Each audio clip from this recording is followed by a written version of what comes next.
இயேசுவின் நாமத்தில் வாழ்த்துக்கள். Again, I greet you in the matchless mighty name of our Lord and Savior Jesus Christ. Today, I want to bring you to Ephesians chapter 4. எபேசியர் 4ஆம் அதிகாரத்துக்கு நான் உங்களை அழைத்து போக விரும்புகிறேன். ஏனென்றால் அந்த இடத்தில் வசனம் இவ்விதமாய் சொல்லுகிறது, பரிசுத்தவான்கள் சீர்பொருந்தும் பொட்டு சுவிசேஷ ஊழியத்தின் வேலைக்காகவும் கிறிஸ்துவின் சரீரமாகிய சபையானது பக்தி விருத்தி அடைவதற்காகவும் அவர் சிலரை அப்போஸ்தலராகவும் சிலரை தீர்க்கதரிசிகளாகவும் சிலரை சுவிசேஷகராகவும் சிலரை மெய்ப்பராகவும் போதகராகவும் ஏற்படுத்தினார்.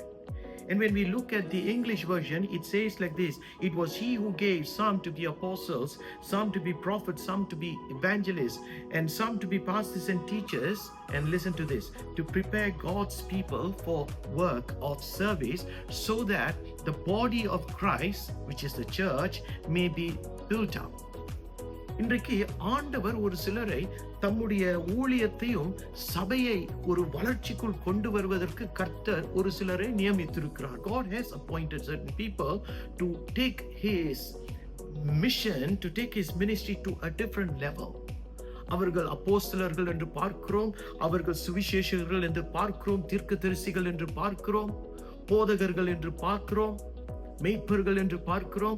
We see different kinds of people holding positions who are called to do one thing: to bring an extension to the kingdom of God.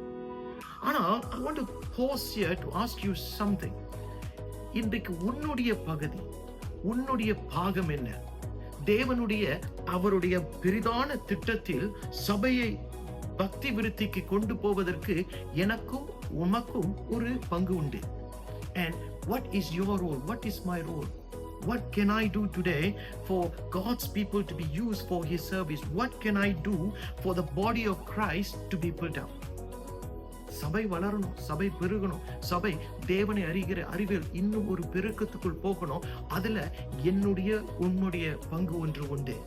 இதனால நான் அவர்களுடைய ஊழியம் இவர்களுடைய ஊழியம் என்று ஒரு புறம் வைத்துவிட்டு நான் எனக்காக ஆண்டவர் வைத்திருக்கிற திட்டம் ஊழியம் என்ன என்று சொல்லி அதை தேடி அந்த சின்ன பகுதியில், அல்லது அது ஒரு பெரிய ஊழியமாய் இருக்கலாம், எந்த பகுதியில் இருந்தாலும் கர்த்தருக்காக நாம் நேர்த்தியாய் அவருடைய ஊழியத்தை செய்வோம். ஏனென்றால் காலம் இனி செல்லாத வசனம் அப்படிதான் சொல்லுகிறது. We live in the very last days, people, and I want you to be encouraged that you and I, even though we could be the smallest people on planet Earth, but if God can use you and me to extend the kingdom's work, so be it.